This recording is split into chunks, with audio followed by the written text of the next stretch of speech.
Alright, welcome everybody to the Utopia World Tour. I'm going to be making quite a bit of content in this Minecraft world. So this is kind of just an introduction to the world, its history, an exploration in its bigger picture, all of its nooks and crannies. Now this world used to actually be an archipelago. Or I should say this slab right here, this island used to be an archipelago, but I also changed with the ore generation when I spawned that world in. So I didn't want to give up my progress, and I wanted a new world, so I MC edited this whole base right here, this whole island, and I found a world that had every single biome within 2,000 blocks of spawn. And then I basically pasted it right in the middle of this little ocean here, or this little lake. In terms of like cheating, while we're on that topic, very rare. This world is practically 99% survival. Yeah, I mean, I guess I hop into spectator mode a lot too, but in terms of, I can't say I never hop in creative, place a block, and then you know, it's like, or do you want to like travel 3,000 blocks back to your storage room where you place this one block? It's not like 100% vanilla. I can also do like trigger home to get a TP back to my home, which is a vanilla tweaks data pack. But all in all, it's largely a vanilla world. The reason I'm in spectator here is just to showcase what we have going on here. When I talk about like MC editing this in, you can kind of see this like giant dirt line right here. And then I also, the water in this area, I think it's it's kind of janky. It's only full on this like first block, and then it like falls down, which can make for interesting phenomena. But other than that, this world is practically all vanilla. But all in all, it's like it's pretty vanilla. You know what I mean? I could try to like chop the tree, place the wood, like all that. I'll do all that myself. So what we're taking a look at here is our first base before we kind of evolved to the city, before we began working on the medieval project. And this is a server, so some of that is mine and some of that is my friends. But this used to all be rock before I thought it'd be cool if I kind of cut it out and added all of this nonsense. We do have a few interesting things here. So this is a slime farm down here. And there is no other slime farm on the server to my knowledge. So this is like I never use this base anymore. I'm kind of just showing off because it's a world tour. Oh my god, there's so much slime. So much slime. Wow. Okay. in this slime zone. So this is actually like one of the primary reasons to go over to this area. Please, can't grab ladders when you're elytraing. But yeah, a lot of this old base is kind of outdated. Some of it's pretty, some of it's very unfinished. But I thought on a world tour, I'd kind of explore it and show it off. Not too much going on in this side of things. I think like this is a potential place for expansion, and all we ended up doing was having this vine farm, right? Let's go up. Let's go up. I really like the idea of having a lot of branching paths, and it's like only I can kind of, or someone who knows the area well can kind of find their way around. Or at least that was kind of my design philosophy when I built this. So this is the automatic fish farm. I think it's completely broke now, but that's what it was before it broke. We have a little enchanting table. You hop on a stone. It's usually lapis in here, and you can enchant your tool or whatever. Nice little cafe area. So you can see that little funnel back to the beacon there. Little kitchen. Make some brisket or something. Over here, just a verdant, nice lush area. I used to have an Iron Titan on this server, hence all these iron. And I had like 2 or 3 double chests filled of iron blocks, and I'm like, wow, I'm never going to need any more. And then I updated, and the Iron Titans broke. And eventually I needed more. We had a crisis for iron for a while, but before I got the new farm situated, and we'll show that off later. But this is just kind of, this is history. This is the old storage room, and you can hit that button down there and fall down to the to the second layer of storage. Let's explore this area first. Over here we have it wasn't an automatic tree farm, but it was the first tree farm. The whole idea being that you could basically, you know, make a row of trees and then chop all the wood down, and the saplings would kind of fall down sporadically. There'd be this water as long as there's land on this glass pane. There's a hopper minecart grabbing all of these saplings or any wood so nothing despawns. And this farm actually, I lied when I said the only thing that was still useful over here was the slime farm. If you ever need to collect like leaves, or especially like the azalea leaves or anything of that nature, I would be using this farm. And you know, you could plant your trees and then harvest all the leaves and shear them, and the hopper minecart would pick everything up, and then cut everything down and let it resume to normal. But so this still has utility. The slime farm still has utility, but all in all, this base is largely phased out. This is where the hopper minecart drops everything off. Big pillar in the ground, made all out of wood too. This is the Okay, so I lied. I actually have to use this cactus farm too. I haven't built a new cactus farm yet. This has come in clutch a few times. I recently used a lot of green dye, so I probably should make something better soon. And over here we have our little tunnel to the nether here. I think there's a... Yeah. I was supposed to say, no, there's a way out of here somewhere. Off to the top of the building, kind of see some more of the city this way. But as we head up here, we, you know, are met with a beautiful field of wheat. Wheat. It's supposed to be like a little storage farmer's house. We can head down here. This path would lead down over to the Iron Titan, but that is broken now. Actually demolished as of like the last month or two. But this is before we had a city. This was you just had a nice overview of the world around you, kind of, you know, being able to dream what your creation is going to look like, right? And now over here we have a medieval town, and again, that's not my castle, but it's my medieval town, or belonging to my hand, and a city. Kind of exploring the rest of what this little starter base had to offer. Is like we have the forge. I wonder if there used to be coal in here a while back. Then this is like I had a habit of being broke and then coming back here and like raiding everything, like hence the storage room being ripped out. I really do like this area right here. The black concrete powder with the, you know, the stone brick mosaic over it kind of reminds me of like Skyrim. Or like the Skyrim walls. This leads into the sheep farm.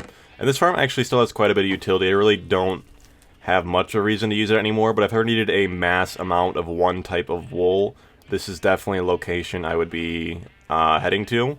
And basically the way it works is there's hopper minecarts underneath all of these sheep. There's tons of grass, so the blocks regrow pretty speedily. And you just go along here and shear all the sheep. And all of the wool then gets transferred into the hopper minecarts, and through a system of underground tunnels and passageways, it makes its way to this chest, which needs to be organized. But this is, all in all, a pretty simple start for the first part of the base. I don't think I'm forgetting much of anything. Oh, there's a couple things, actually. And so we have our nether portal, we have like a notice board, so I'd put like coordinates for 5,000 blocks away. Okay.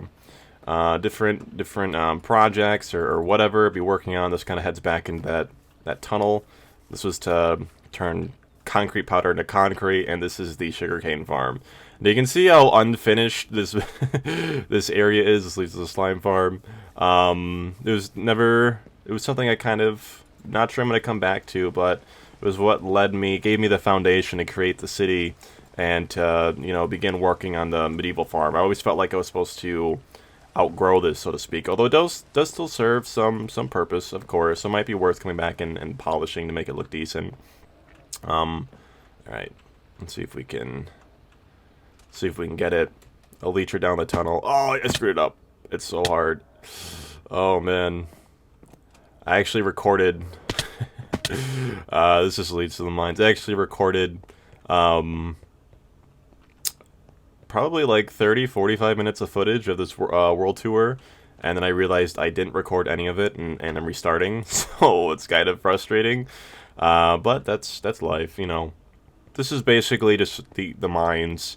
I still come down here quite a bit. This is before the cave updates, and it used to be Y level 10 was the best place to mine diamonds. Harvesting some moss. Sadly, no longer. I gotta harvest this. Oh my god. Alright. Ooh, oh, almost made the shout up. But yeah, this is the starting base, and as I kind of, as it, you know, became its current state, it kind of moved on to different projects. While we're here, I do want to showcase the cow farm. Not too much going on. But steak being such a valuable food source, and leather being the way you get bookshelves and whatnot, the cow farm was very, very valuable for, you know, when I still needed those resources or didn't have better ways of obtaining them, right? And now it's like way easier to farm hoglins, and I eat golden carrots instead of steak. So this room doesn't serve as much utility as it once used to. Or excuse me, this construction, this building. And now we move off of the main island, off of like the starting hub, towards the castle town, towards the medieval area. This ugly bee abomination. I like the idea of this. It just needs some polishing, but oh my god, kind of looks like an abandoned building. Just with some of the way it's patched up. Kind of explore that a little bit while we're here. Yeah. So yeah, I think it's a little unfinished here with the floor. I'm unsure if it's supposed to be like, this is supposed to be like a house, or it's supposed to kind of be like a ruined building. Whoops. But yeah, I like the look of this a lot. We'll explore the harbor town here in a second. Let's kind of explore the medieval town as it reaches into the forest. So we're met with a stubby little tower to our right here, like a little watchtower, a blacksmith's house. You know, you can kind of see the piles of ore and coal and the forge. And this is an apothecary, hence all the vegetation outside. As we get inside, it's just like a dirty drug shack, right? With vines just like growing everywhere, and potion bottles. And funnily enough, this is still my primary place for alchemy. On the server, I haven't really built anything new or better, besides like placing a few brewing stands down. And our last building here in this little forest stretch, right? This was the first mob farm on the server. And what you do is you kind of hop down right here. Water breaks your fall. And basically there is a zombie spawner and a skeleton spawner. And this farm is old, and I think it's broke anymore, but it's broke in a very simplistic sense, meaning these water elevators don't work anymore. But basically, you'll stand right about here, and both the mobs will spawn, swing up the water elevators, then fall and take just amount of fall damage till they're one hit. And then you can just kill them, get XP, get mobs and items, or excuse me, mob drops, enchant as necessary. It's kind of phased out at our current level of play, but you know, it has its place in history, right? You know, digging all of this out before you had something like Haste 2 Efficiency 5 was dreadful. But let's move out of the forest, the enchanted forest, and move into the harbor town. Alright, and as we move into the harbor, we're met with these cute little houses here. They're identical. A little kitchen, a bedroom. There used to be bookshelves here before I got like poor, needed bookshelves, and just ripped them out. And I'm like, who even goes up to the top of the floor? It doesn't serve any purpose. But we have supposed to be like a harbor town, or so there's lots of imagery of like exchange and trade and whatnot. So we have like a bundle of logs here. These acacia logs are supposed to be like exotic imports. It's a medieval town, so it has like a guillotine. Probably should put one of those mob heads here right now to kind of give it a better picture. We got a little bakery here. Trading stalls of various sorts and whatnot. Horses in cages, pigs in cages, barrels. And this is supposed to be kind of like ore and ore refineries on its way in or out, importing, exporting. This, you know, this statue might be, you know, being imported for the castle, right? It's kind of a cool idea here. And so this is all my creation here. Pretty much everything besides that B building, and then that one building on the outskirts there, that ruin building. This is a server, so it's kind of a joint work, right? We're moving into the my friend's castle. I believe its tag is Vinful. We're greeted with this, you know, this kind of viney despot, like I don't know. Don't fall in there. Don't fall in the orange goo. The Evangelion LCL fluid. This nice little church. I really enjoy the way, like, the colorful mosaics. Despite being medieval, he does a lot more than just building with, like, grays and various shades of stone. He incorporates a lot of color into his buildings. He also really loves his libraries. You can kind of see that actually in the fake recording, or the recording that wasn't a recording. I actually discovered this for the first time. Pretty cute, pretty Kino room. There's a little turret up here, but it's not much. Might want to get some, like, clerics in here in the future that might help him out with that. Oh, does this not work? This guy sucks at redstone. You know, but this is what we're greeted with as we walk into the main entrance of the castle. I believe over here. Oh, this is kind of confusing. I really don't know my way around this place. Okay, where does this go? Oh yeah, this leads to this nether portal, and I think this is kind of a new addition. Very cool, very cool. We have like an auto smelter over here. You probably put your coal there.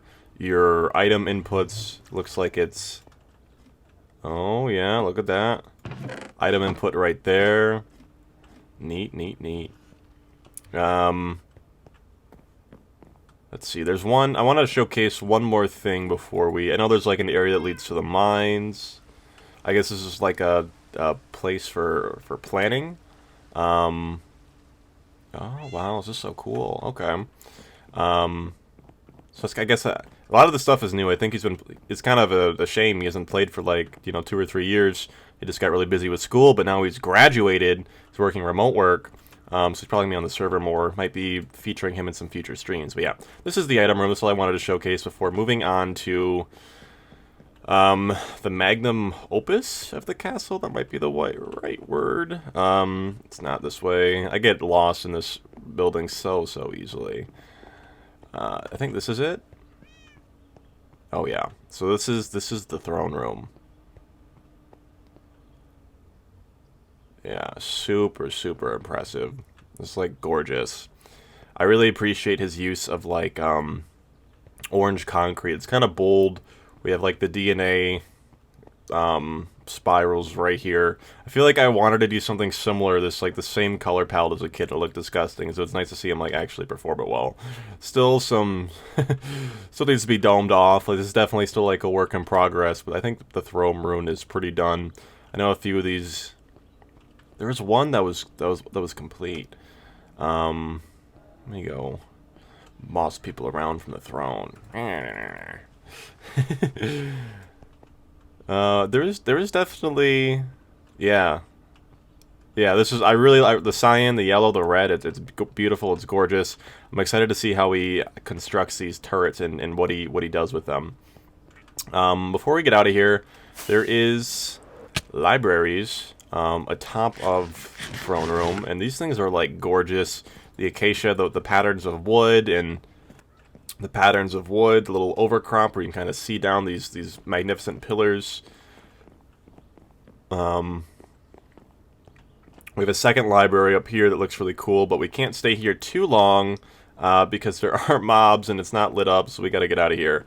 But yeah, this was pretty much the exploration of the medieval world, or the medieval side of things, and now let's move towards you know, what I've been working on these past 5 or 6 years. So this world is 7 years old, I believe, maybe 8. So let's begin exploring Utopia, the city. The the beginning inspiration for this world was they added concrete blocks, and I believe it was 1.13 to 1.15-ish, and I'm like, let me get out of this medieval world, you know, the harbor town and whatnot that I built. Let me start working on, you know, a city and see what potential this has to offer. And, you know, there's just so much potential with an idea that I'm still, you know, in the midst of it, still working with it, and I really enjoy it. Like, I've been coming back to this for 7 years. Alright, so this is like a villager factory, you know, cutting right into the beautiful themes that a city has to offer. The way it works is can kind of seem complicated at first, but it is pretty simple. Like, this is all functional too. I really love the aesthetic of this place, right? So everything you see has some kind of functionality. You can see barely in the water there, if you can kind of make it out. There's a pipe that leads from villager farms, and it'll transport the food up here, up here, up here. And it's either going to enter these chests, and all those chests are filled with carrots and potatoes, or you can flick this little button right here, moves the glass, and basically there will be potatoes and carrots that circulate around this circuit here, and they will feed the villagers. The villagers will have food in their inventory. When the villagers have food in their inventory, they can breed, and the villager babies will drop down and funnel into this chamber, this battery, this cell. And there needs to be a cell here because normally I used to keep them all right there, and then there was a necessity for this because they added mob cramming and they would die. They could have more than like 24. So this is kind of like a nice surplus. This is kind of like your working order. And principally how it works is you hit a button, it activates a minecart, and it picks a villager up. Yeah, very cool. The villager will fall down here, and let's just show this ominous keep kill switch. Replace one. Yep. And when it's on kill, the villager gets sent this way. He's like, oh my god, he's 360 until his death. Looks like Kaiba from Naruto or something. Just doing the, you know, I don't know Kaiba's special moves. Kaiba's not too memorable of a character. But basically he'll funnel down. You can't kill the villagers. It can't be like lava right here. Because if you kill villagers in radius of their awareness, they will give you worse trades and they won't like you as much. So he basically gets funneled to summer camp and falls down a long tube to his demise, right? But when the switch is on keep, instead of ejecting right here, there will be an alternate path and they'll pop out right here. And they can either leave the building. I have plans to hook this up to the nether a little bit better. Or it'll enter these villager cells, and this is kind of still a work in progress. This was one of the first buildings I had created in the city, and they changed the villager mechanics kind of somewhat recently within the past 2 or 3 years, which kind of required me to like tear down the villager breeder. This storage system is still the same, and this is a tad bit different. I used to keep all the enchanted villagers here before renovations and whatnot. But that's practically the villager breeder. Everything had oh, here we go. This is really cool. Okay, I actually wanted to showcase this. So over there we have a pumpkin and melon farm, but right now it is just a pumpkin farm. And what will happen is these pumpkins will get funneled into this area over here, and it's really, really cool because these villagers are old, so they don't have trades that refresh. So you can trade an infinite amount. Normally, by now, their trades would have expired. You'd have to wait like half a day or whatever. But luckily, these guys are old. They're bugged. I need to like I don't know. I want to keep these guys so safe. Like anything ever happens to them, I'm so screwed. You just get so many good trades.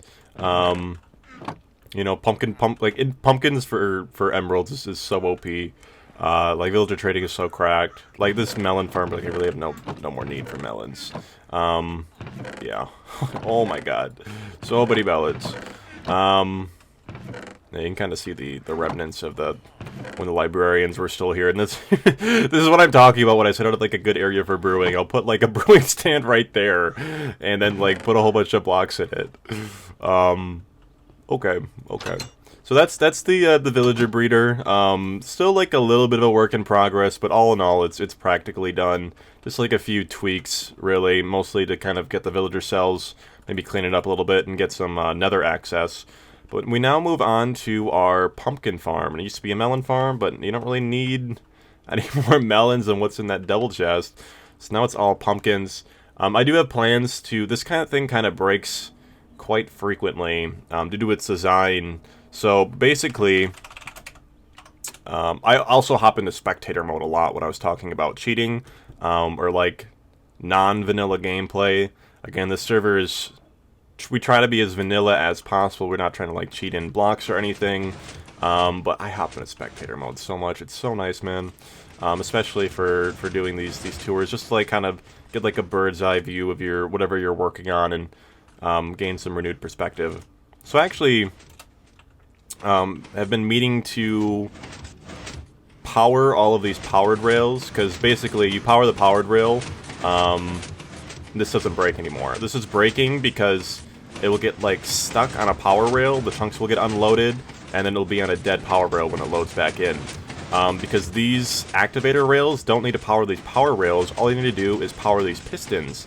And so as the hopper minecart travels over the activator rails and the pistons, it will begin to harvest all of these pumpkins. And since it's a hopper minecart, so you'll have this level activating all these pistons, and you'll have this hopper minecart picking up all these pistons drops and activating these pistons, and so on. So it's a really ingenious design. Credit to Ilmango. I use a lot of his work in this world, and I do now am aware of the potential to make this, fix this, you know, power these rails, and you know, however, right? There's definitely a way to do this. Yeah, because I think I could put like a redstone block like right here or something and power the rail. And I don't think it power this piston. So, amazing. But yeah, that's the pumpkin farm. Pretty simple. Let's hop back into survival here and continue exploring this you know, beautiful city. Got our parking lot. There's like some construction. Let us explore this. This is the storage skyscraper, and it's the storage room. Kind of keep shulker shells on the window here. This is kind of like what I'm working with. There's a shulker farm that recently got built. Probably be uploading a stream highlights clip of that, and showcasing the finished product and everything. But it's so nice that they added renewable shulker shells. You know, made shulker shells like actually like a feasible thing to get like a ton of. You know what I mean? You can do a lot more creative things in the world that way. But basically, this is storage for every item in the game. This is supposed to just kind of be what I'm working with. And then up here, we have bulk storage. So, like, this is a chest full of birch. You know, these are chests full of dirt, right? And luckily, now that we have renewable shulker shells, or we can get, like, a large amount of shulker shells, we can put, like, all of this dirt in one barrel by filling it full of shulker shells.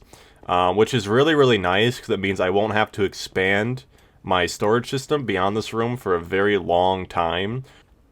You know, I should be able to use these two storage systems here, right, for, you know, years to come, and until maybe they add a better storage system, because right now it's kind of rough what we've begun working with. But this storage system also does have automatic capabilities here. They don't really work super well, because basically there's, how many was this? 3, 1, 2, 6, 3, 6, 18, 36, 72. So there's 72 chests here, and then hoppers will try to, you know, load every single, or put an item into every single chest at the same time, and that will always work. If like if this is a chest full of pistons, it would always find it and whatnot. But when it's like a hopper has to check every single space to see if it fits in this, so a lot of times it will kind of skip an item because it won't do a complete check. And you'll get a lot of, you know, as you sort it, it'll work its way through the system, and then it will end up right here, meaning it didn't have a place to get sorted. And more often than not, it's not like, oh, you had every single piece of warped warp block, for example, like full, and you find some warp blocks here. It's like, no, they just didn't stack because of hoppers, you know, not working fully properly. Their hopper algorithm kind of sucking. But this is the storage system. It still works very well for what it is. I do manual sorting Manual, oh my, doo-doo manual sortering. That on a t-shirt. I just manually sort items more often than not. You can kind of see, like, I'll just leave it in shulker shells until I get around to doing some spring cleaning, but this is in all practicality the storage cell. I do have my primary access of getting the nether this way too. I need to work on the nether access in these cities a little bit more. Working in the nether tunnels is one of the projects I'm be focusing on a little bit more here in the future. Might make some stream highlights clips of that, some YouTube content if you're interested, and love, you know, sharing creation in this beautiful game as much as I do. Let's go on to the elevator and kind of showcase here. Hold on. Excuse me? I was about to say. I just realized this, like, you didn't have access to the first floor. Like, look at this. This is ridiculous. You're supposed to have access to every floor. Okay. Oh, this is so janky. There we go. Okay. But basically this is supposed to be like a series of apartments, and I really don't do this in any future skyscrapers. This is the first one, so I kind of used a ton of time and energy and resources and all mining quartz. That's so much fun. Building, you know, identical apartments as we lay our way up the building here. It kind of, they're cool. They don't really serve much of a purpose. I thought about adding, like, making kind of stripping these rooms and putting the bulk storage in here, but there's really no reason to now that we have shulker shells and we can fit pretty much every block in the game in that one room I just showed you. But that is the chest room, or like the main storage skyscraper. This is like the, again, aside from, I kind of had a pattern of starting here and then moving and expanding this way, and you can see some of these buildings over here aren't even finished, so you can still see the remnants of that design philosophy. Alright, moving on to our next skyscraper. I think this was number two or number 3. It might have not been a skyscraper for a while. It might have just been this furnace array before I built all this structure around it. But this is supposed to be like the smelter, the smeltery room. And how it works is you put your fuel in here, your items in here, and then I think there's an mango redstone magic making sure everything gets evenly distributed over here. So this has been serving me very well, but it is time for an upgrade, so there'll probably be a some work done. Expect a video in the future. This is just supposed to be kind of like, you don't want to activate like a whole, like, get this entire thing working and burn so much fuel. This is like, oh, I need like 16 items smelted, so you can place it in this. It's supposed to be super manual. You put your fuel in, you put your items in, and then there's a hopper line that funnels it down into these chests. Also up here, kind of, I love doing glass and having redstone be transparent. It's so cool. It's like having the like a glass case for the side of your computer, and you can see all the hardware. Yeah, you have more room for fuel and item smeltery nonsense. And then this is the planned access for the new super smelter. So I'm gonna build something absolutely massive over here. Still kind of working out a design, and I'm wondering, this room is so big, I could probably have some more multi-purposed, like, I cannot imagine needing more than 256 furnaces. That's probably what I'm going to work with here, and building a system that corresponds with that, right? Yeah, super smelter plans for this building. You can see I didn't build like an apartment building every single run. I just left it empty, allowing me to have like more creative freedom with what I build in there. I didn't burn a bunch of time, and now if I want to do something, I feel like I'm kind of constrained of building everything in an apartment instead of like having this massive space to maybe do a new storage overhaul or something. So just some things to think about, and things you learn over time as I've begun to build these skyscrapers. But yeah, we have, you know, pretty basic Minecraft stuff. Storage, We have Smelter. We have advanced villager creation and processing. And this area does not serve any purpose whatsoever. It's just supposed to be like a beautiful beach. You know, I think it's kind of important to have some areas just for aesthetics, as you know, build so much functionality into your world, right? And kind of stack things up into the sky and into the ground. Supposed to be a sandcastle. Yeah. Might do something cool with that in the future. But other than that, this is just a pretty red and white beach. As I built the first end duper to dupe gravity blocks, which is a blessing, because, like, I don't know, mining sand is not fun for me. Mining tons of gravel is not fun for me, so being able to dupe it is really, really nice. I created so much white concrete powder, I'm like, well, what do I do with it? And I just, you know, sectioned off this little area and said, this is a beach, and made this white concrete powder, and helped shape the world as it kind of, you know, created itself, almost. But let's move on to our Atrium. So, I love this building. This might be my favorite building in the world, or at least this Atrium portion. Like, this is just so beautiful to me. This tree actually serves, like, a functionality, too. This is where I put my bed in the game. You gotta do a little parkour to get up here, sleep in the bed.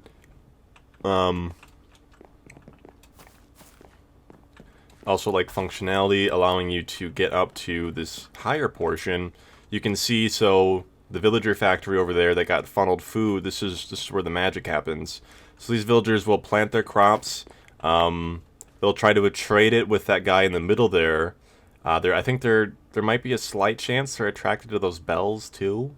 And principally, they'll try to exchange it with the villager, and those hopper minecarts will eat it before the villager does. And there's like a stream that drops all of the food, you know what I mean, down that glass chute right there, which also is that tree at the beginning that I talked about had a functionality. Over here we have like a little exit for hay bales. So we have a quick way down, and then we have a quick way up. So let me just showcase. Flex this feather falling. Hop up here. And this grants you access to the Great Tree. So you have your way up here, you have your way up here.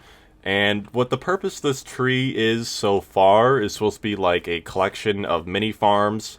So basically insert your bone meal, and, you know, this is a way to renewably gather most of, like, the little foliage blocks in the game, assuming there's not, like, a larger farm. So, like, cocoa beans. Oh, you need cocoa beans? Yeah. Excuse me? Okay. Yeah. So, you know, bone meal is kind of the key here. Like this. Here, let's try to get some seeds. I think this works. I had to like replace some of the mini farms. Yeah, you just got to get in the right timing. I'm not sure it's fully. Oh, every single one of those is fully filled with bone meal. But it's super nice to have little mini farms, and you can use that with any crop in the game, whether it be beets, carrots, potatoes, wheat, whatever. Now we have like a little flower farm here, so all these should be filled with bone meal. And it's like, oh, we want a ton of rose bushes. And we activate a clock here. This clock is slower than I remember. But easy way to get like red dye, easy way to get these flowers. You know, I think you could also do this, and then also do something like this, and get even more. Oh, yeah. Yeah, so it's supposed to be like a super quick way to get a bunch of any of the tall flowers with that little bone mealing trick. And as we move up the tower here, this is like the vine farm. So grab efficiency 5 vines and start at the bottom, and then work your way up. All the vines will be harvested in a ring around here. Again, this is nothing super efficient or automatic, but it works. It works. It creates a large amount of vines. Generally, kind of, you know, let vines grow themselves anyway. And then we reach the unfinished part of the tree, which is like they added all of these new blocks to farm within some of the last few updates. And I've yet to, you know, there's a lot of work to do in this world still. So there'll be expansions, like up in the tree, we'll be building farms and little rooms around this, every layer of this tree. I believe there's like 6 or 7 of these rooms, and they get progressively smaller as you kind of enter up the tree. Yeah. You can see, like, sometimes people get stuck in here too, and they'll just start breaking blocks. Kind of rude, but whatever. Not much, there's nothing special at the top or anything.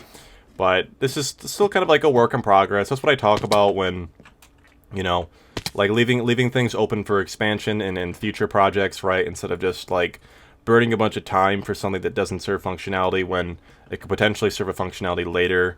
So let's move into our next building here. Alright, so let's run through here and move into our next building, approaching the seashore. Built this when I was manic. When I first learned that I was bipolar. When I obviously got the Guardian farm going and everything too, right? It's like, oh, Prismarine's a block I can build with now. And this building, I think out of all of the skyscrapers or the buildings in this part of town, serves the least amount of functionality. It's just pretty cool. It does connect to a few things. So there's a squid farm, a very inefficient squid farm, but a squid farm that slowly and surely gathers ink sacs nonetheless. Then an automatic fish farm, and those kind of got nerfed, but that's there. Kind of showcase what this world has to offer. You also have the conduit power right there. And this was more of like an aesthetic thing, more of an artistic expression more than anything else. Like just like the waterscape and the coral was beautiful. I thought I could do something cool with it. It's supposed to be something like you could just swim around in with your friends and like try to poke each other out or fall down here, you know, and then have access to. I'm going to be building underwater passageways here soon with Dolphin's Grace, and there's a lot of despite how, you know, established this world may look, there's a lot of things in behind the scenes that are yet to be built. This is going to be an access to the sewers, which are, you know, I definitely have my foot in the door with that, but still a lot to work to do. But yeah, this is the Aquatic Building. This is also supposed to serve as more of a symbolic. This is the city's way of accepting the sea, right? Or like kind of like this isn't for boats or anything. This is for the player to, you know, kind of integrate these two energies of the shore and whatever else the world has to offer. Because this is a very recent addition. I built this within the past few months or so, along with this, and we'll explore this as we explore. Yeah, we'll explore the rest of the city, then we'll explore these two things. This is the squid farm I was talking about earlier. Very inefficient because there's an ocean right there, but like principally the idea was I thought I'd be spending so much time in this area, AFKing, doing whatever, that if I eliminated most other water source blocks, the squids that spawn in this river would add up enough over time to where I'd produce a sizable amount of ink sacs. And I was kind of right if you remember how much was in that double chest. It's not an efficient farm by any means, but it is a way of generating black dye, which is like something you just kind of want out of the way, because when you want an abundance of black dye, it's nice to just have it, because it's not an easy thing to harvest. You can only get it from wither roses and ink sacs. But now we move into one of my favorite buildings in Utopia, the Great Library. And I initially was going to just build it with all of this new... And I actually started this before the Nether update, but I changed the ground once the Nether updated here.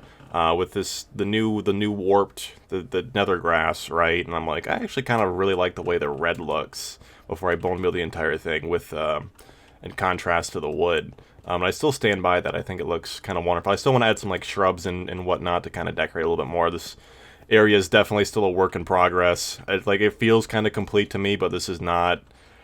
like, I need to spend like 2 hours of work on this thing and it'll be done, but I just like continuously procrastinated it. One of the funny things here too is that it's a library, so you'd think it'd be quiet, but there's like a road running through it. It's kind of a funny little design philosophy, and you can run through these paintings and have access to various parts of the of the whole, it's kind of broken off into, because of this tunnel right here. It feels like there's like 5 or 6 different areas or rooms, you know what I mean?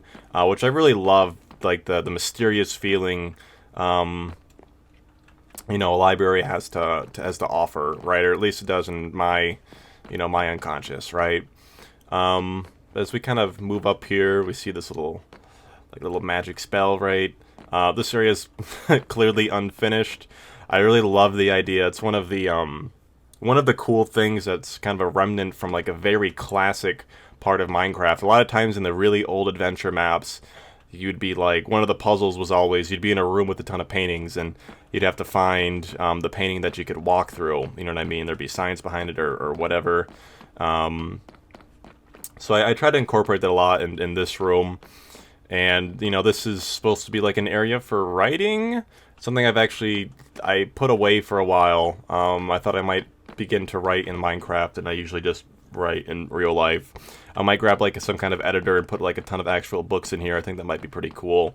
But like keeping like, oh, these are the small projects I want to work on. You know what I mean? But yeah. So I actually did kind of pick up the idea again, very recently, being like, oh, this is what I need to polish, this is what I need to, like, this is, like, a lot of effort, this is, like, a little bit of effort, just kind of, like, having it there so I don't forget about it, having it all in one place. I'm probably going to put some lecterns down here and place them as desired. This is another example of the room being kind of unfinished, but pretty close to completion, you know what I mean? Like, maybe put a few of these draping, leaves down, kind of like just decorate the room just a little bit, build a staircase down here, maybe a cafe at the bottom. Really simple stuff that I just have not gotten around to. And we can kind of exit. Yeah, you can do some cool stuff. So you can kind of see how you can enter. Like, there's just so many like nooks and crannies. You have your enchanting table here, of course. Oh, why is that missing? Have to replace that soon. This is one of my favorite areas. It's kind of Kino. There's a secret entrance right here that I haven't finished properly because this building is unfinished, like I keep saying. And there's a ton of villagers, it's supposed to be like their housing, trapped. This is where all the librarians went from the, what do you call it? From the villager factory, right? And they're all waiting to be zombified and healed until they give 1 emerald trades for all their books. And this is the, where is it? Super secret piston door. But there still needs to be a little bit of work done before, I can consider this part of the project done. Basically, you'll put a villager in here, and, you can trade with them. It's supposed to be like a little hotel or library. There are effective villager trades at the top. We have a cool map here. And yeah, I believe this is primarily what the library has to offer. There's again, this is a pretty unfinished building. It's definitely has a very strong start, but just kind of needs to polish and needs some polishing, needs some tweaking. Like, this is an unfinished feature too. Like, you want a zombie conversion chamber over there. You want a book storage system over here for all your enchanted books. Like, I'm kind of just throwing them right here right now. And so yeah, still needs some work, but also like probably one of my favorite buildings. Very gorgeous. Love the aesthetic. Let's move on to our next, showcasing. So we make our way to, this building is unfinished as well. Yeah, there's still a lot of construction. Now that all these buildings are here, it feels so much more feasible to work on little tweaks and whatnot, because it's like when you want to work on something, or oh, you're out of iron, you just ran out of your iron supply, so you have to build like an iron farm. It's very hectic. Or you really need villager trading in order to get some good, easy access to redstone and whatnot, or to properly scale up your base so you'll build something else. So it's kind of nice to kind of, come back and, polish and tweak all these things and make the area feel a lot more complete and finished. But this is a mob farm. So if you're unaware, lighting up every single block in a 128 by 128 radius, the area in which mobs can spawn around the player, it means that no mobs can spawn in that area. So if you have a dark area, that means the mob cap, which is like 70 per player, all the mobs will spawn in one area. So this is basically like an insanely efficient mob farm, and I think my next stream is going to be putting shulker loaders into the Utopia world, because right now these basically fill up, and then there's like a bulk storage down here, right? And it's like, oh my god, like I just need the shulker loaders now that I have infinite shulker shells. But yeah, also this is kind of like a Project Pokemon type thing.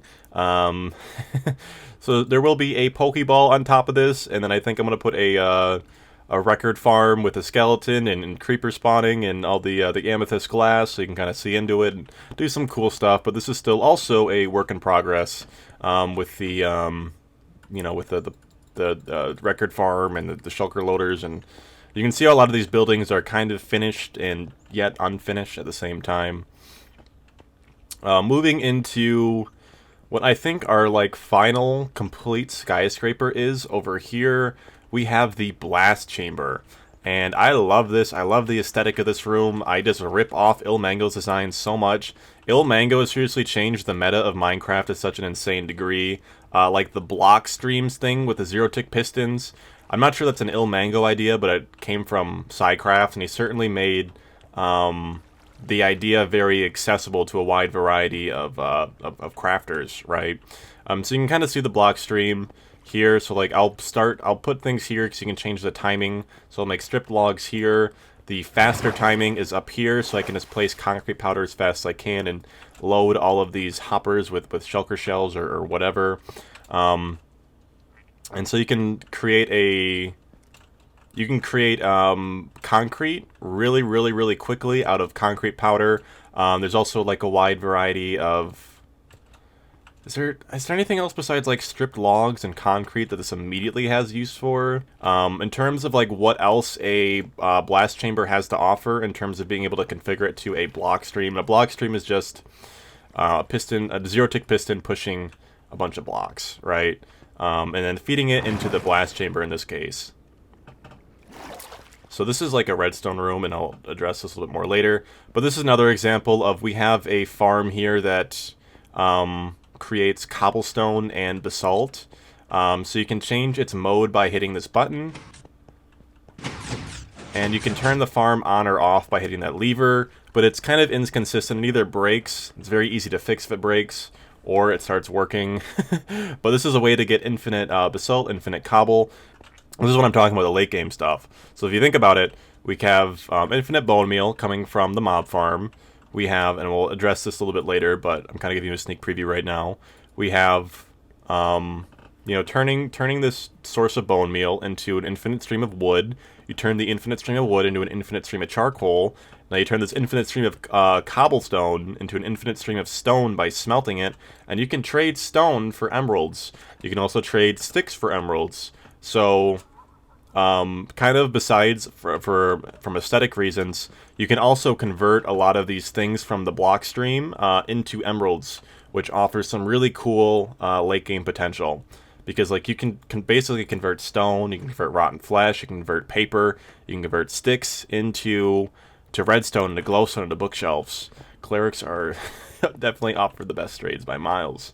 This is supposed to be a redstone room. I think I'm actually going to tear this down and put it in this building that is not here yet. But this is supposed to be like the block stream building. So we have... I'll explore that later. But this might get moved is what I'm saying. And this might be like a more complete redstone room. So yeah, so you can just kind of toy with and experiment and design things. So right now it kind of makes it a little bit more claustrophobic, kind of kills the vibe. Heading up a water elevator that is very, very long. Uh-oh. Uh-oh. This is the ice farm. The ice farm is currently broke, so basically mobs will just spawn on these pistons because there's no way to light it up, because if you light it up, the ice will melt. Okay, I have creepers off. I have creeper explosions off for this exact reason, because like you let your friend try to explore your base or something like that. Mob griefing kind of is disabled in the server. But yeah, normally when that's working, it will make a giant ice cube, and then you can harvest it with Silk Touch. And I'm thinking of cheating because like it just broke for a stupid reason, and it sucks. And I don't have like an easy access to ice anymore. But yeah, that's a really cool building. I'm gonna finish off the crown here. You can kind of see like the ice crystal right there that powers the what do you call it? You know, that powers the ice farm, that also cools down the blast chamber. That's kind of part of the idea behind the ice aesthetic. The ice aesthetic also helps too because I really did not want to extend the squid farm out any further. You can kind of see how that area of the city felt a lot more finished, and this is a little bit more incomplete. It's what's still being worked on. It takes a lot of time. these giant skyscrapers and buildings, and luckily we're at a point in the game where we have such clean and easy access to resources and materials where it's more like, you know, create your design and then have the necessary resources for it. But yeah, that is pretty much all of the more complete buildings. Like you can still see there's some tweaking.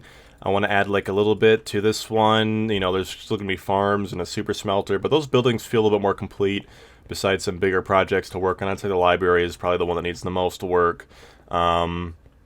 But I guess besides the, you know, the storage room, I don't think there's a single complete building over here. There's all of them need a little bit of work, but they're also massive projects that have so much potential within them. So let's move on to like the very incomplete building. So this is like needs a ton of work. This is the original iron farm after the iron type. This is like the emergency iron farm, right? This one right here. And I thought, hey, why not make like a gold farm too? So we have some portals. You know, the pigmen will spawn on the portal edges. They'll chase the turtle egg. And it actually does produce a decent amount of gold.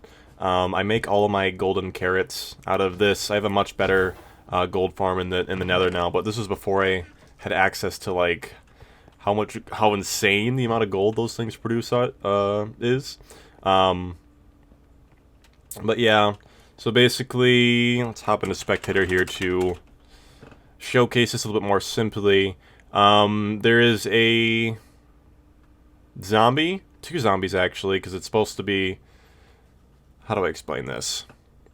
Basically, a zombie is supposed to fall, and then it's supposed to scare these villagers, and when the villagers get scared, they'll spawn an iron golem to protect them. You know, so like cobweb is like when it's stuck in the cobweb, it's like wake up, be scared, spawn a golem. Let's see if it happens actually. Yep, we saw that one right there. Oh god, that was Spectator mode again. And there's a way to basically the how many platforms there are, like the cooldown between when a villager can spawn an iron golem. There's supposed to be perfectly spaced between that. But unfortunately, as soon as you leave the area, they'll just stick right back together for some reason. I have no idea why. It doesn't make any sense. But this is kind of like a reset area, so you can kind of change the water flow. It'll push them over here, and then you can... It's supposed to basically be all automatic to get them to their ideal split, so it basically doubles the amount of iron being spawned in this farm. But it constantly breaks. Unless you're going to be doing a long AFKing session, there's really no reason to use the reset mechanic. Oh my god, there's so many golems. There's a bug in the game where basically the golems will spawn, and then they'll get hit by a... Oh, I actually want to show that. Let's see. I've had it before where there's been like 30, 40 golems just stuck in here. Or there's a potential for 2 golems to get stuck right here and, you know, kind of clog this up. So this trapdoor system right here, basically, it's a way to constantly break up this choke point, so 2 golems will never get stuck. And I think sometimes they keep their momentum and then they just, like, chunks get loaded really weird and they, like, fly, like, all the way over there, over there, over there. There really shouldn't be much more of a way for them to get out. Kind of funny phenomena. But that's like, yeah, that's supposed to be like the iron and gold farm. Definitely a work in progress. I actually have the finished design for this in creative, and I'm just working on gathering the resources. I'll probably do a stream of that sometime soon. And this is the next building. I also have done a lot of work on this in creative for the shell of the building, and I'm very excited to unveil it. It'll make this, like, initial row of buildings see a lot more complete and finished, and we can start expanding that way, which is something I never dreamed of doing when I was still just working on the storage room and the smelter, right? But basically, all of these are automatic tree farms. So this is an automatic dark oak farm, and it works pretty simply. I'll actually use it a little bit. It's so cool. Flip this trap door. It kind of turns it on. This is your entrance. Yeah. Honey moves you. We're going to hear some explosions sometime soon. We're going to hear some explosions sometime soon. Yeah, there we go. Maybe get some more dark oak. Yeah, there we go. Some more dark oak saplings. I don't know. I love this thing. I love dark oak. Turns it off.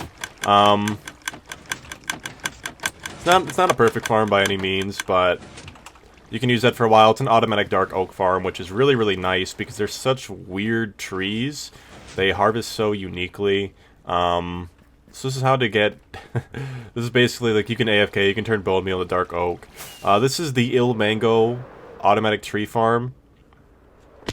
And this is block stream shenanigans. So what do we have here? So the principal idea is, well, turn that on if you're going to be growing oak, but we are not using oak, we're going to use acacia. It's amazing this farm, like, gathers acacia. Like, that blows my mind. So you turn it on, you look at this observer, and you just right-click. That destroys all the leaves. It collects all the leaves and hoppers, and then it pushes the, all the wood into one output. Even with the variability of acacia. So this thing is insane. It harvests every type of tree in, well, the five.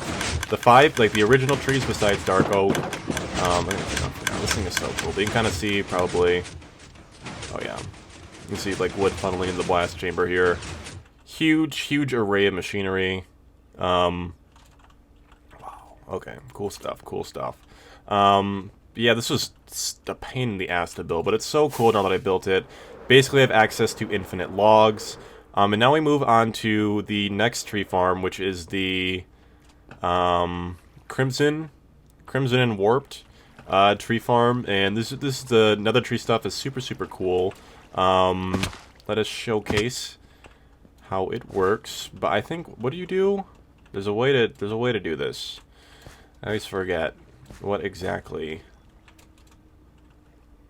You just click this lever, press this button. Okay. Yeah, so you see, creates another tree. This is designed by... Oh my god. This is not working right. Oh my god. I broke everything. What? What just happened? Excuse me?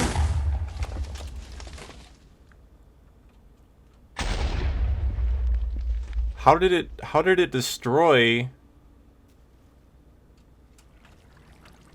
How did it destroy ancient debris? What? Alright, well this is unexpected. Like it didn't even just break, it destroyed. We just had TNT destroy ancient debris. I'm gonna go check the footage. What the hell? Okay, well this needs some work. I've been meaning to add like a line of crying obsidian along these, well, thanks, Ray. Thanks, Ray. A line of obsidian to kind of protect these pistons from, like, ever having a chance of this happening in this redstone wire, but I'm just shocked.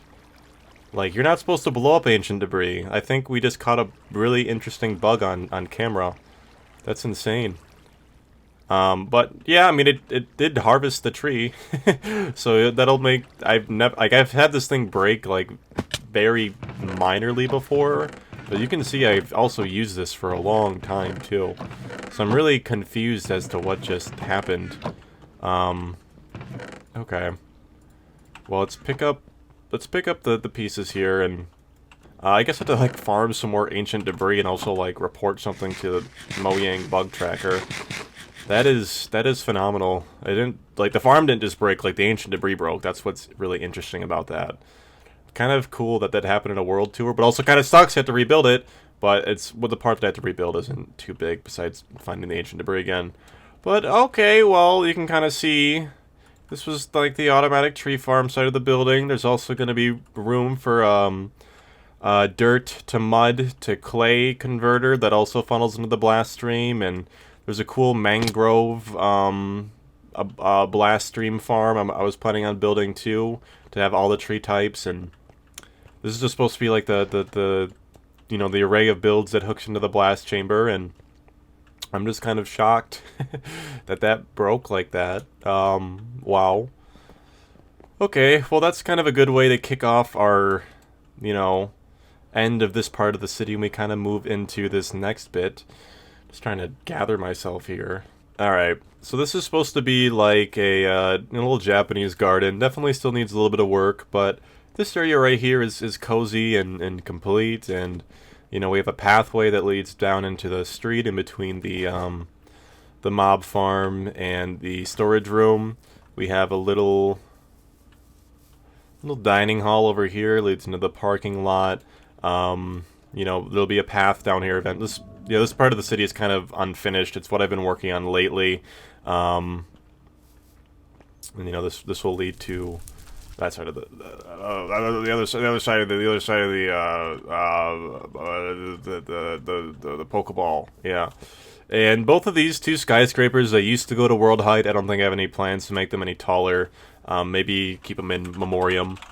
But basically, principally, this is supposed to farm bamboo and sugarcane, and this is supposed to farm cactus and kelp, except I haven't built the cactus part yet. I'm kind of worried about building cactus here right now because of, I know the entities as they pop off can cause a little bit of lag, so I'm questioning whether I want to move that to keep it really small or what the plan is, but, yeah. So this is the sugarcane part of the farm. Basically there is the best timer in the game, which is a sugarcane timer, and the sugarcane will grow. It will hit this block right here. The piston will push it, and then as you know, as this observer tells to push the piston, it also sends a signal upwards that travels up this, you know, this redstone torch column, and this redstone torch column talks to these sticky pistons right here, and basically it pushes it and then pushes it back, and so this line of slime, this knocks both of these things off, and then the sugarcane falls into the water stream. So you can see it's not 100% perfect, some's gonna fall into the platforms, but whatever. And over time this builds up a ton of sugarcane, and I've actually had to turn this bamboo part of the farm off because it's like, it might not produce a ton of bamboo, but as you like AFK or to spend enough time in this area, it produces so much bamboo. And that was also one of the original design philosophies of the city, is to like have like a ton. Basically you can just hang out here and have like all of your farms mobs, you know what I mean, you're getting crops, you're getting your items smelted, your items sorted, you're getting iron, you're getting gold, you're getting cactus, bamboo, sugarcane, and kelp. You know, your ice farm is building up. You're getting pumpkins. Your villagers are growing up. So there's so many. You're getting ink sacs. You know, if you can AFK if you want, and all these things will be happening at once. And that was one of like the attractive ideas towards building all of your farms in one area, not keeping them so spread out, right? The unattractive part is, really working with making sure you don't just die of lag, right? And so there's you gotta make ways to mitigate how laggy your world could be. So you can turn the ice farm off, you can turn the mob farm off. You don't have to be using this. You can turn these farms off. So you can kind of control lag as much as you want to make sure you don't keep a bunch of things active and make your world run at a snail's pace. But these are the bamboo farms. So it follows the same sugarcane torch column. Basically, every single one of these pistons or every single one of these bamboo columns will break once the sugarcane timer lights off, and they'll either fall right on top of their sugarcane, or there are hopper mine carts, not the sugarcane, they're bamboo column. That's kind of annoying, but it'll fall in the hopper mine carts and then be funneled into dispensers, and that drops them to a more centralized water collection. I believe we have 4 bamboo modules, maybe 5. 5 bamboo modules. Yeah, so we just have like a very easy supply of bamboo, and if I ever wanted to put anything else up here, there's more room, but right now there's really no reason to. That produces more than enough. This is where cactus would be being farmed if we had a cactus farm, but we don't. So we do have this is the kelp farm, and I think it follows a similar sugarcane timer. Very similar concept where the redstone torch column will get activated. It will push all of the kelp. The kelp will slowly swim up, and then it will fall down the central water stream. And we'll just fall down here.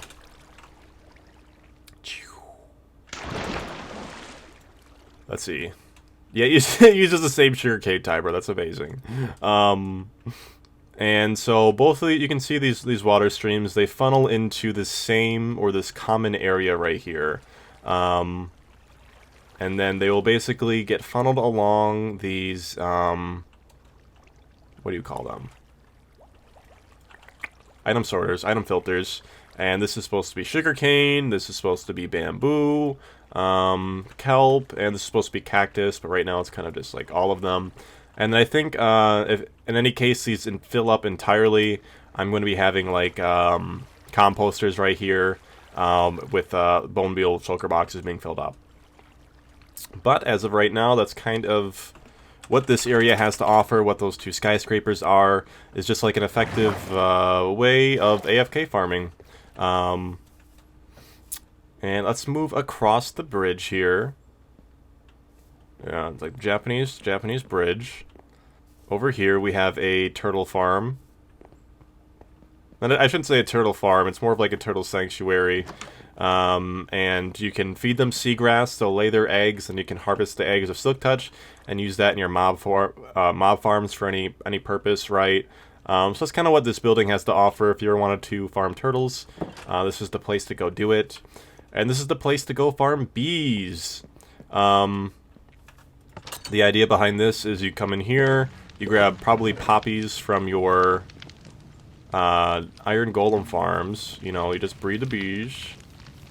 Being careful not to place poppies everywhere all over the ground. You don't really harvest these for honey. So the idea is you basically get so many bees that it'll be nighttime, and every bee should be locked in because the bees go to retreat to their hives during the night. And when there are bees that are not in their hives at nighttime, it means every single one of these is full. And when every single one of those is full, you can do this little trick.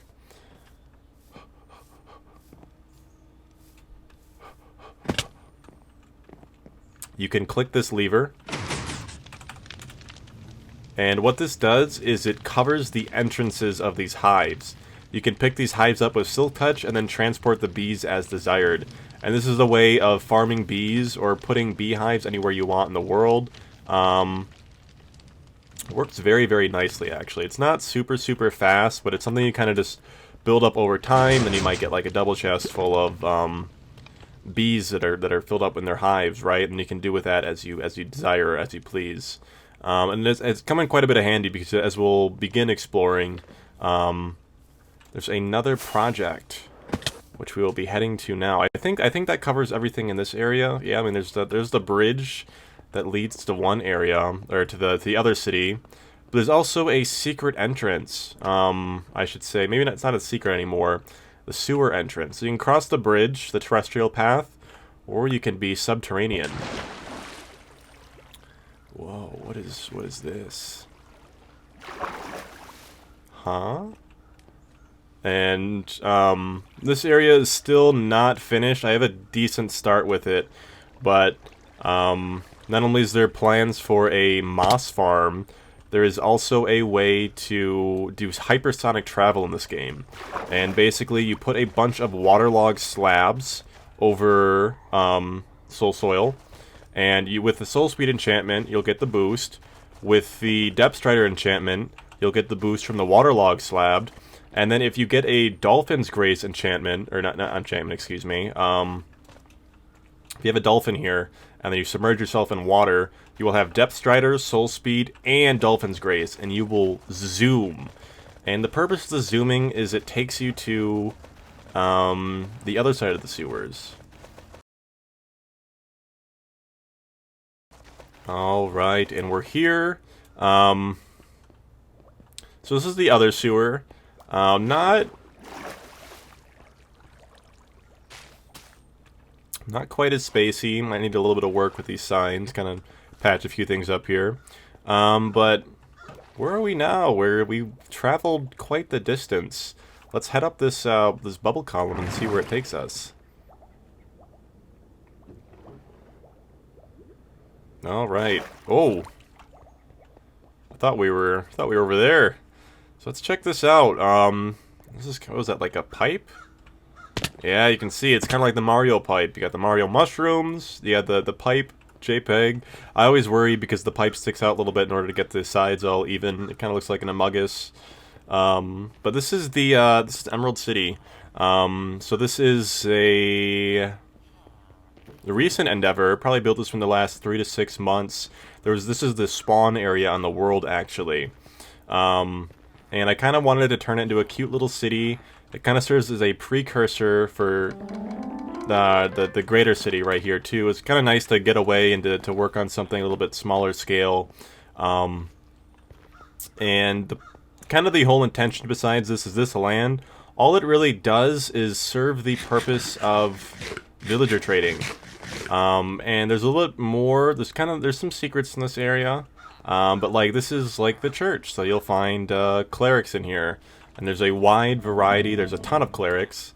So it's basically like you can trade rotten flesh, right? You'll put your, like you'll get shulker shells right here, filled with rotten flesh. You can put your empty shulker shells right here to the post office, and there's kind of a secret here with these two, the post office and this chest that's a delivery from the post office actually. Very cool work. I'll showcase after we work with the city. But principally the idea is like you can go here, you can get like a stack of redstone blocks, you can burn a shulker chest or 2 of rotten flesh, get some emeralds, and then move your way on to the next part of town. And I think you can do villager trades 2 times per day, sleep through the night. So you can get you can burn through things really quickly. Like this is for farmers. You're gonna notice we have our shulker chest and we have our post office. So if we had a let's see. So we're gonna put this potato. We put it in the post office. Remember we put the potatoes in the potatoes shulker shell in the post office. Let's trade potatoes with these guys. Come on, get some emeralds. This is principally how it works. Carrots. Or the whole villager trading meme, right? Get some emeralds. But you just kind of work your way through here with various farmer trades, with whatever automatic farms you're getting those from. You can see there's a lot of farmers. There's a lot of clerics, and that was kind of the idea behind this city. Is you would have tons of villagers to trade with. This is supposed to be just be like a very creative, beautiful trading hall. These are the masons, and the masons offer such good trades. You can get quartz for an emerald, which is so nice. They also offer this stuff. I don't the terracotta for an emerald isn't a trade I care for too much, but like the bricks trade is insane. The fact that you can turn stone into emeralds is insane. I think they also offer dripstone, some of them, or these aren't bad trades. Getting some terracotta for 1 emerald, but I don't know. Yeah, okay, they do have dripstone trades. I thought some of them had like I guess I gotta keep trading with these guys. The dripstone, the pointed dripstone blocks. I guess we'll figure that out.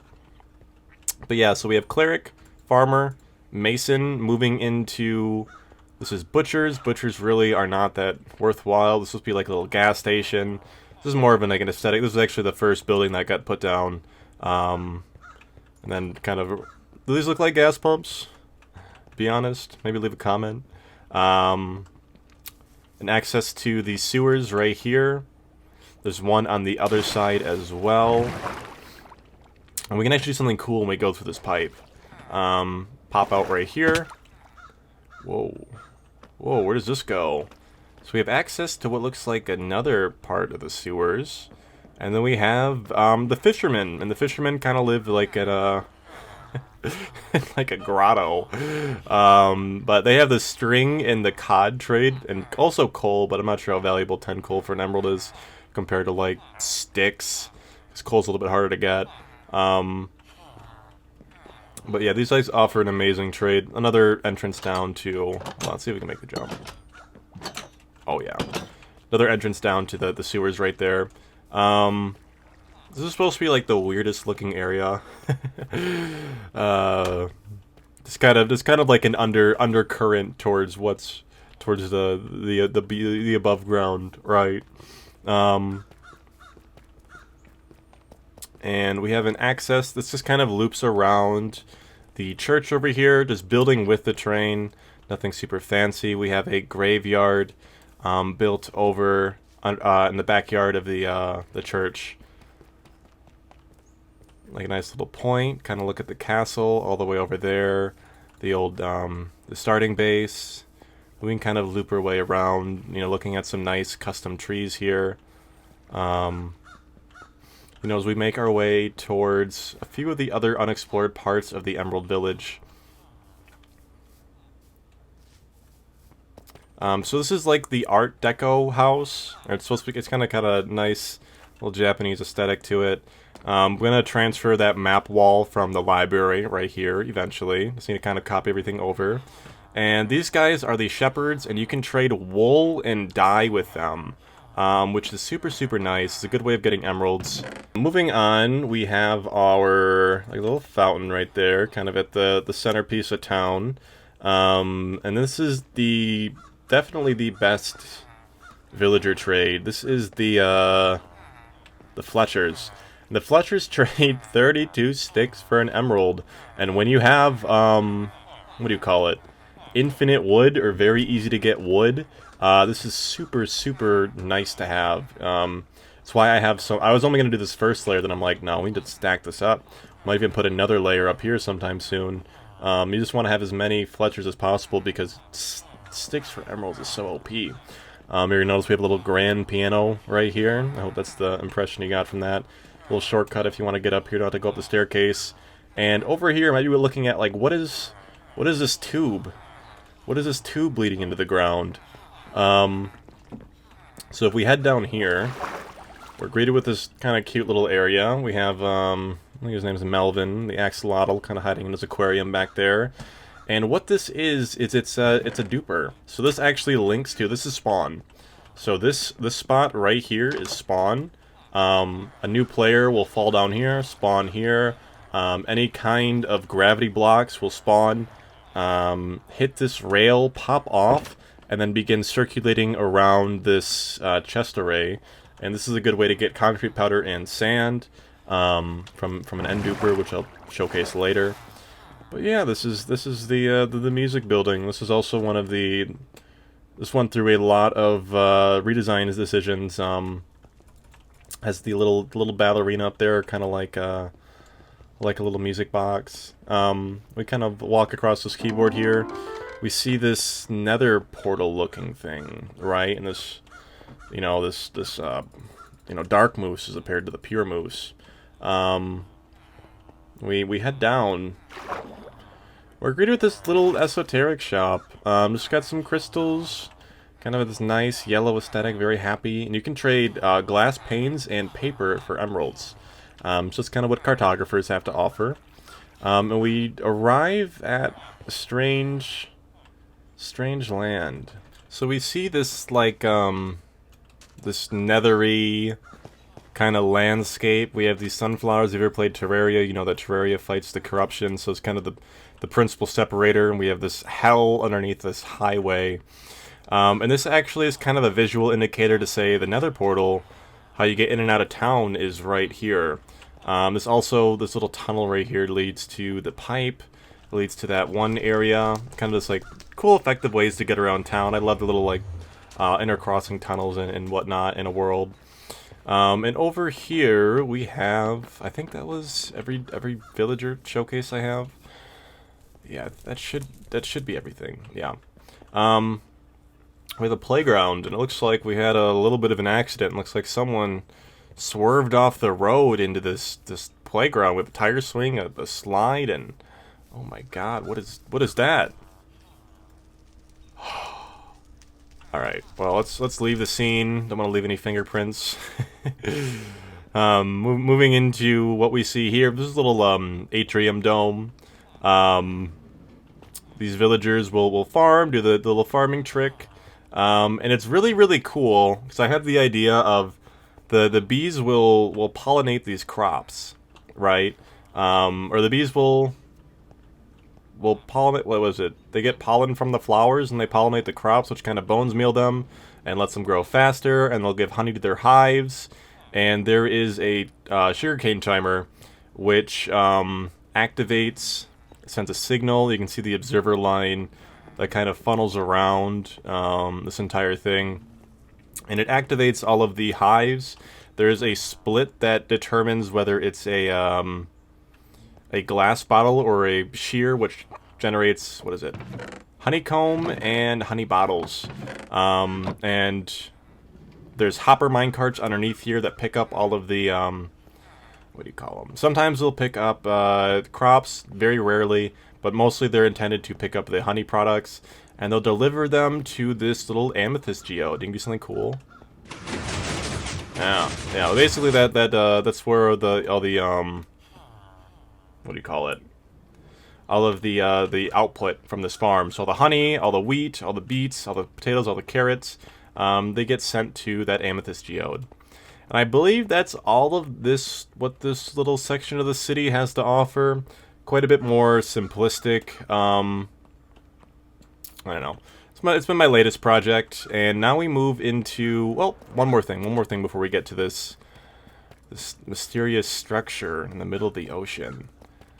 We see the bridge yet again. I kind of want to build supporting beams here.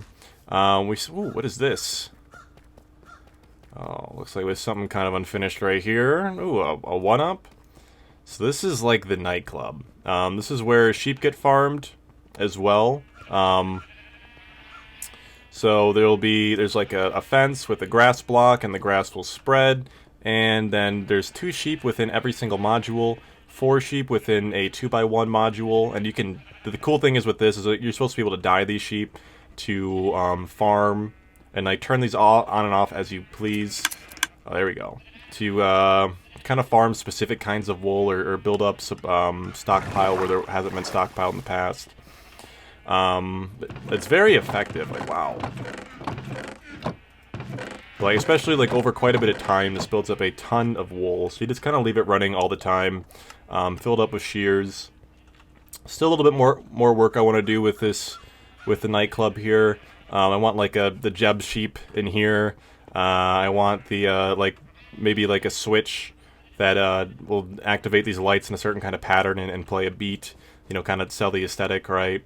And there's like controls here. You know, you can set and change the timers as you desire. You have access to you know, the redstone over here if you ever need to get to any of this. Yeah, but that's a nightclub, and I'm gonna put like a piston door right here. So like just some tweaks, just like a little bit of work needs to go into it, trying to get everything squared off here. In terms of like plans, I do want to have like a ghetto over here, and I want to kind of have it be like a raid area. So might be something with that in the future, like a Capitol building up here. I'm unsure what its functionality would be, but I think it'd be cool. Kind of sell this part of the city and have this entire island decorated with, you know, kind of filled out. But let's move into this mysterious zodiac wheel.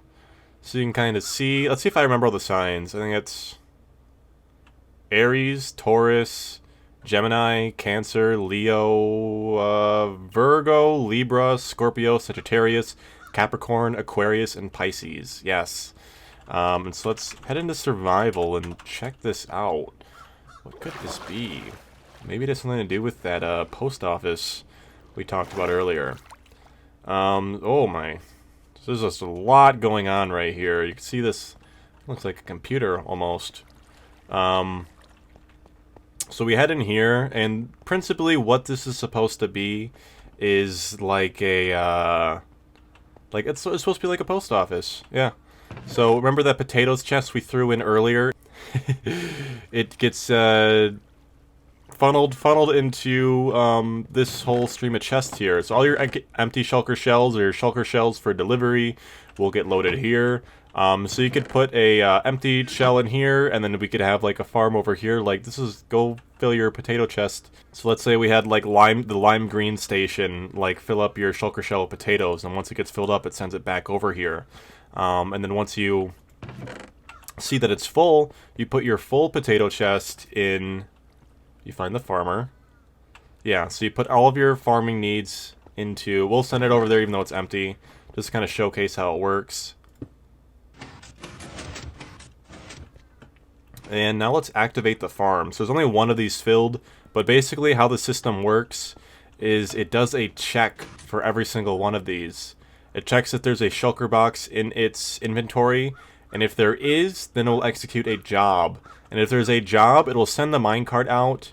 It will wait for the minecart to get its shulker shells loaded from this inventory to that inventory. It will go out, deposits its inventory at whatever station it's designated to, and then come back and then check again. It's like, are there any more jobs for me? It'll begin the counting process again. But you're going to see there's no jobs. There should only be the farmer shulker shell. So you're going to see it's going to stop. Not now, but right here. So we're not going to have another click right here. We're going to have a different wire activated. So it does a full inventory. It's going to do a series of checks. It's going to wait a while to make sure its inventory gets properly filled up. And then it's going to head out very soon, probably. Yeah, there you go. And then it will go to the farmer station, and then it'll come back. And this thing doesn't have too much of an issue with being chunks unloading and it breaking. Worst case, if it does break in any kind of sense, like, the worst thing that could happen is that either there's going to be shulker shells in the inventory of the minecart that don't get delivered properly, or they get some shulker shells get delivered to the wrong place.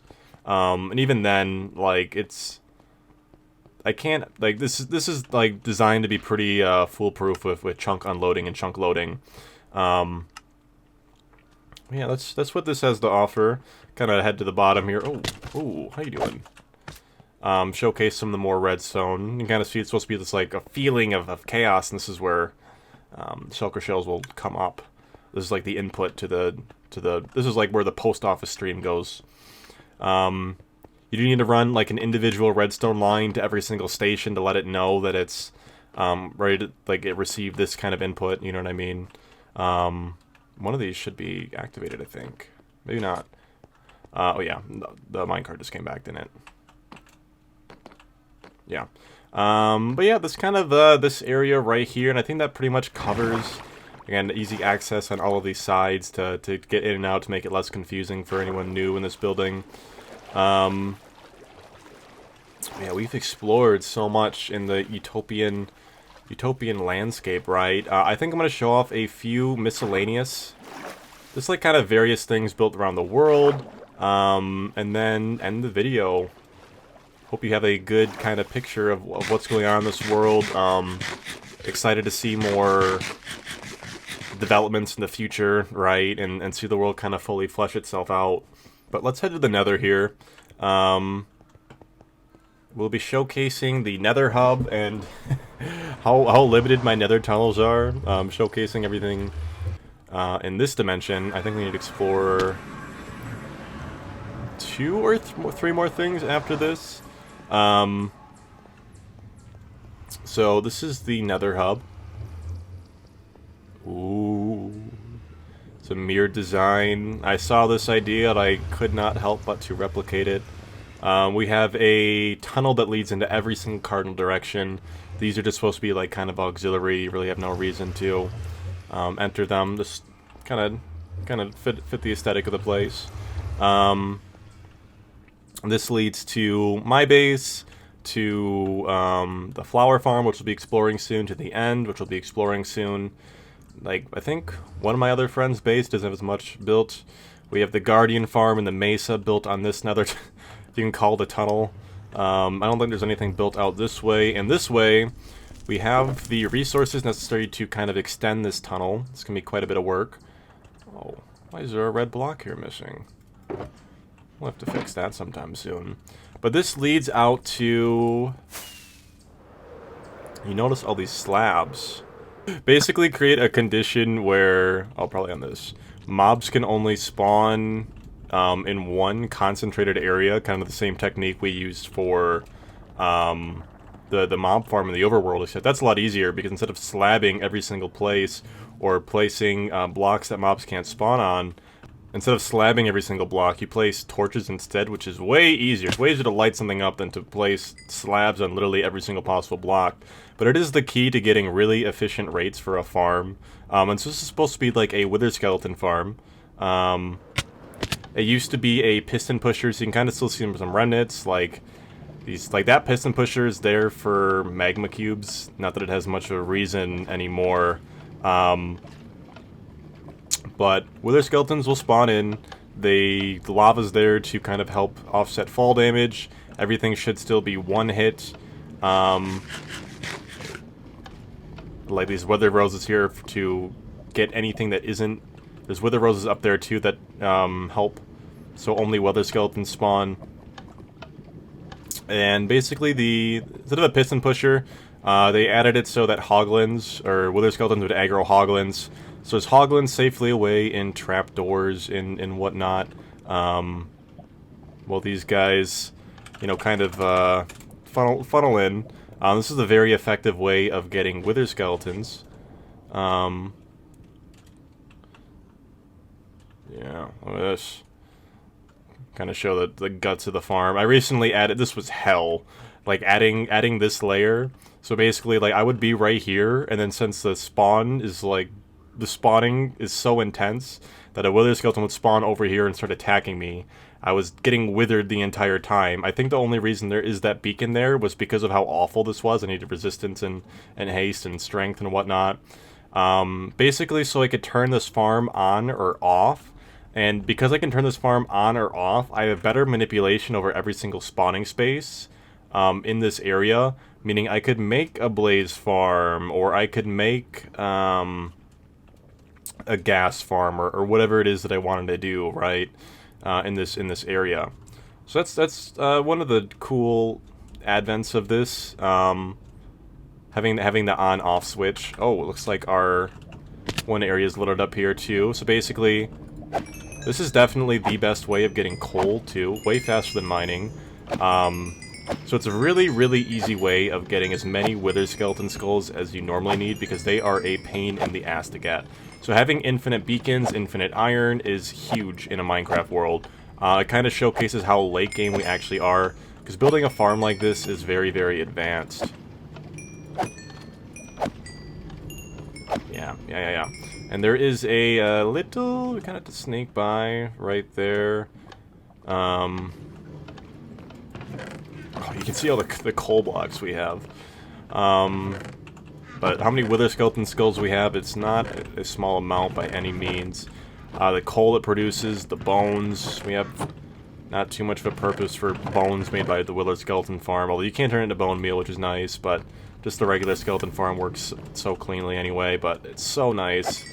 Good XP farm too, but we even have a better XP farm, and it's the other thing we kind of have in the nether, so let's go showcase what we're talking about here. I'm not sure if I talked about it too, but we also have the bee farm here.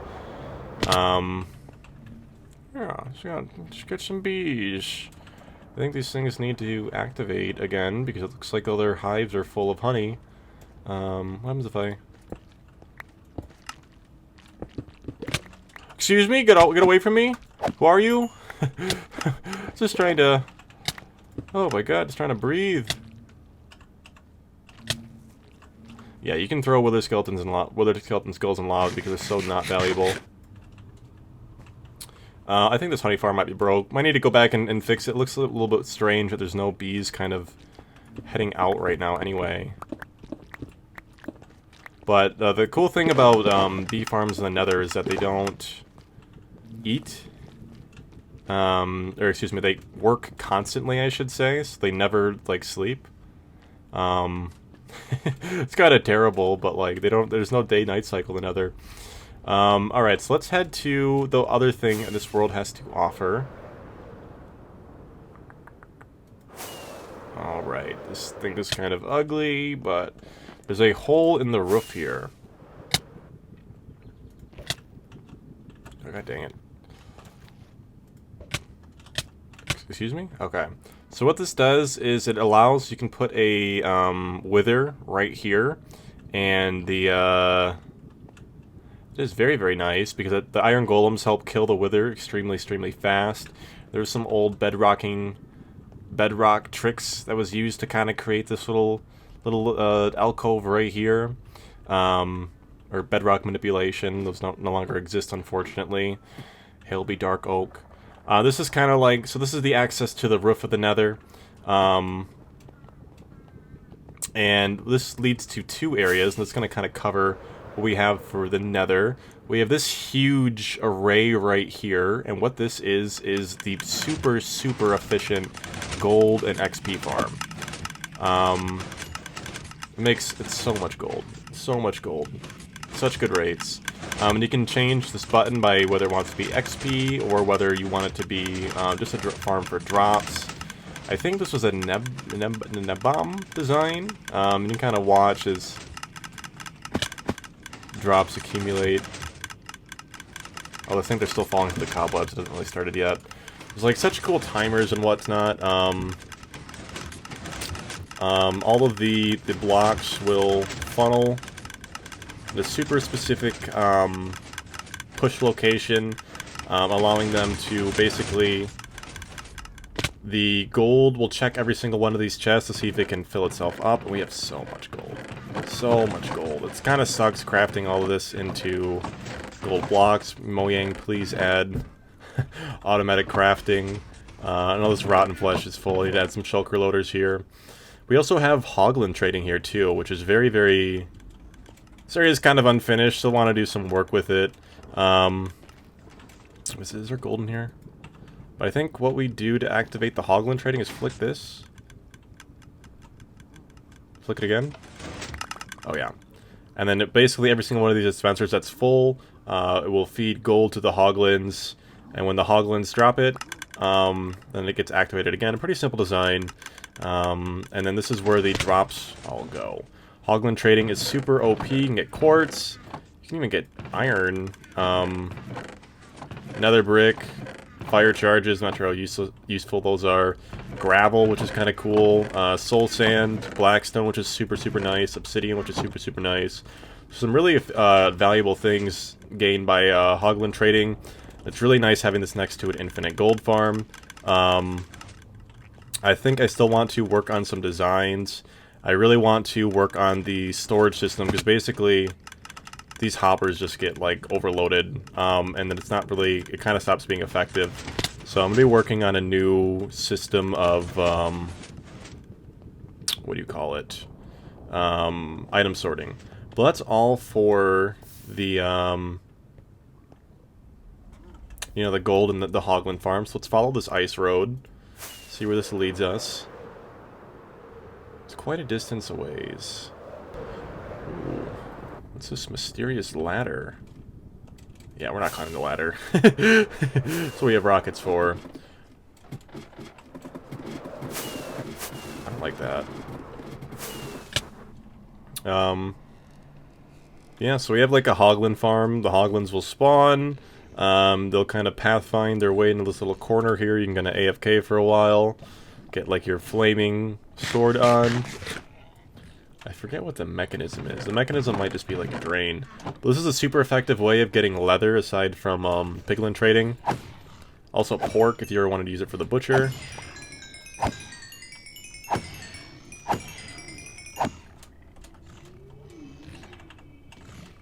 Yeah.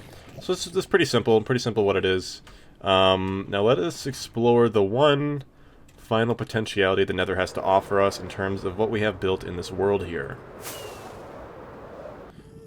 Alright, so before we head to the end, let's showcase the flower farm.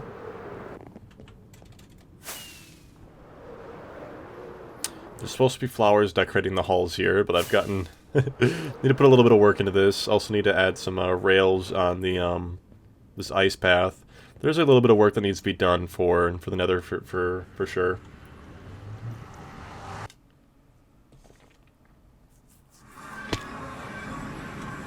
We arrive at a flower forest. We are greeted with this abomination. It's kind of a finicky machine. There's no real reason to get it running right now. But you can kind of see this mess of redstone wiring. It is not pretty. I will not not try to defend it by any means. But basically what happens is bone meal gets activated in certain areas and will spawn flowers. The ground shifts and breaks it immediately, and there's a timer hopper clock cycle which says, alright, stop doing your bone meal, stop doing your grass shifting stuff, and we're going to activate all these dispensers and flood the area. Send all of the seeds, the flowers, over here, which then goes into a sorting system. And you can see this works very, very nicely. Unfortunately, it doesn't really grab cornflowers or lilies of the valley, so we're going to build a separate flower farm for that. I haven't found the right space for it, unfortunately, because cornflowers make blue dye, which is super, super valuable. So that way you can actually use your lapis on lapis blocks. Little frog hut over there. And it's what the flower farm has to offer. Not too much going on here. Could definitely a lot of potential in this area. I haven't really worked with. Mostly just want to get the cornflower, lily of the valley stuff going, so I have access to every flower in the game, and then build one in the swamp as well. Alright, before we end this, I want to check out this guardian farm. I think that's the last thing we have to show, unless there's something I'm forgetting. I think this is it. Yes, this should be it. See what I'm talking about when I say that the Nether is really, really unfinished for what it is right now. Still a lot of work to be done. Spend so much time in the overworld. Yeah, this leads to it. Whoa, it's already starting. So this used to be a guardian temple. I cleared it out, which was a pain. Put soul stand columns, which is a pain, and then added all of these fence gates, which is a pain, and kind of guarded off the area. And so basically all these guardians will spawn. They'll funnel into this one tube here. They'll go up the tube, and then they'll fall down the tube. And there's some redstone here, I'll explain what it does in a second. But basically, they will survive the fall, if you ever want to do some XP farm shenanigans, and then hit these wither roses. Yeah, but basically this is supposed to offer, like, potentiality. So if you wanted to do, like, wait till the mob limit's reached, and no more mobs can spawn, you could get a splash potion of harming, throw it, and then quickly switch to your looting sword to get looting on all these drops. Ooh, actually, quite a bit more than I thought. But I definitely need to put shulker loaders in this area. It's a pretty effective farm. Oh wow, yeah, this is That last one broke there. So cool stuff. Need to do a little bit of work with the what do you call it?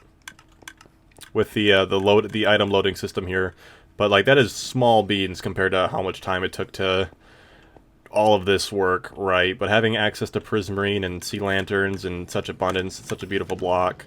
What this is doing, it's supposed to basically you hit this. Did that break anything? No. Yeah, so it's kind of a pain to get it working properly. But this will send all of your guardians into this nether portal here. And then we're going to have an area. Yeah, they'll find their way back there. It's really difficult. You don't want to just looting them. Not only are there no hoppers over here, you'll also take thorns and they can shoot you through this. So it's really a pain. Basically, the idea is you light the nether portal. The guardians will fall through, right? And then you can have access to the nether area, and that's yet to be built, but basically you'll do your splash potion, you'll do your looting sword shenanigans, and it kind of funnels everything out of the overworld so you can have more mobs than what the mob cap offers.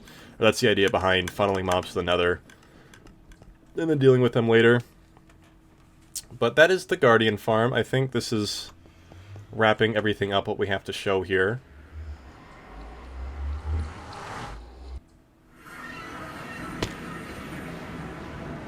Oh, excuse me? Oh, I thought it's released somewhere else. Let's head... Woo! Woo!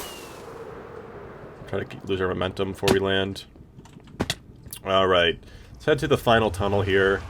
There's one we missed. We also do have another friend on the server who has not been building much, but his tunnel is there. He hasn't been active in a while. There's always a spot for him if he decides to, or gets the motivation to come back and, you know, build something on the server, right? Alright, this leads to the stronghold and leads to the end, since the end stoned or end brick tunnel. And this is the end. I'm going to be showcasing the final parts of what this world has to offer. You're going to notice all this water is for spawn manipulation, actually. Or, like, in the similar ways to... we do that a lot. We slabbed the nether, we flooded the end, we lit the overworld up, and this allows you to have access over what mobs spawn. Except the end was way easier. Like, this took a few hours. It took, like... probably like a full day to do the end. But basically you would fill up all of these on top of every piston with what gravity block you wanted to use. So we were getting glass. Then you'll flick that lever, and principally what it does, it just dupes blocks. Very, very efficient. Gravel, concrete powder, sand, red sand, like whatever. Super, super nice. It just saves you a lot of time in farming non-renewable blocks, which is... oh, a pain. It is so awful to get sand in this. Just destroy your deserts. So this is a wither rose farm, interestingly enough. This breaks all the time. Excuse me? Is there... we're running into some issues today. There's normally a wither there. I didn't... what is happening today with like the I don't know what's going on anymore. We had the one tree farm break when you saw the ancient debris explode, and now this. Okay, but yeah, this makes wither roses. Basically, there's an Enderman. It's really nice because you can use these. Ooh.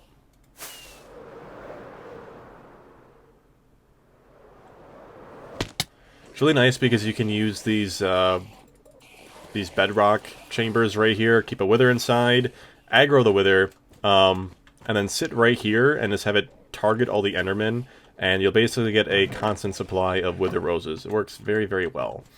But moving on to our final things the end has to offer us. We move out of item duping, we move out of wither rose farming, which is really good for black dye, or if you ever need wither roses for, like, mob killing or whatever. This is our end farm. Also our primary form of XP. But shift click, punch him a few times. Tons of ender pearls. Too many ender pearls. Good source of XP. And let's move on to our final thing. The final thing the Utopia world has to offer, the latest edition, before we close out the tour. We follow this ice road. There's like 1,000 blocks of void. And we reach the shulker farm. This just kind of leads back to the end islands. We'll check this out in Spectator. You can still see like the dirt rail I used to get the shulker shells over here. Probably break that soon. You can see how the farm works. Basically, the shulker cycles. It gets aggroed. It gets happy.